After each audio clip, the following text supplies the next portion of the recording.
YS Sharmila, మెరుసుమల్లి Sharmila అన్నటువంటిది నేను ధృవీకరించను. ఎందుకంటే వాళ్ళు పెట్టుకునేటువంటి పేర్లకి వాళ్ళ వ్యక్తిగతమైనటువంటి అంశం మనకు అనవసరం. కానీ షర్మిల చేస్తున్న వ్యాఖ్యలు 3 పార్టీలను టార్గెట్ చేస్తున్నాయి. ఒకటి Telugu Desam party, 2 Bharatiya Janata party, main YSR Congress.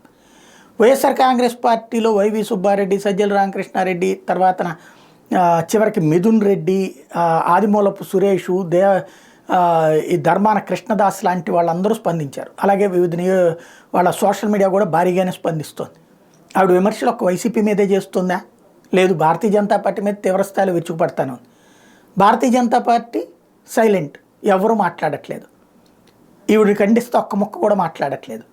అదే సందర్భంలో తెలుగుదేశం పార్టీ చంద్రబాబుని మాట్లాడుతోంది, చంద్రబాబుని విమర్శిస్తోంది. సరే, గారు అంటూ విమర్శిస్తోంది, కానీ విమర్శలు అయితే చేస్తూనే ఉంది.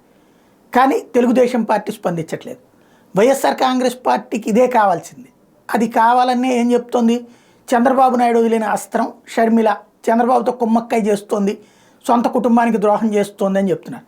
తద్వారా షర్మిల క్యారెక్టర్ అసాసినేషన్, రెండో పక్కన చంద్రబాబు నాయుడు కుటుంబాల్లో చిచ్చు పెడతాడన్నటువంటి ఫీలింగ్ తీసుకెళ్ళడం, ఆవిడ ఏం మాట్లాడినా చంద్రబాబు మాట్లాడించినట్టే అన్నటువంటి ప్రచారం తీసుకెళ్లేటువంటి ప్రయత్నం చేస్తూ ఉంటే, రివర్స్లో షర్మిలని గురించి షర్మిల తమనెందుకు టార్గెట్ చేస్తుందని నిలదీయాల్సినటువంటి తెలుగుదేశం పార్టీ ఎందుకని మాట్లాడట్లేదు అనేటువంటిది వాళ్ళు ఆలోచించుకోవాల్సి ఉంది.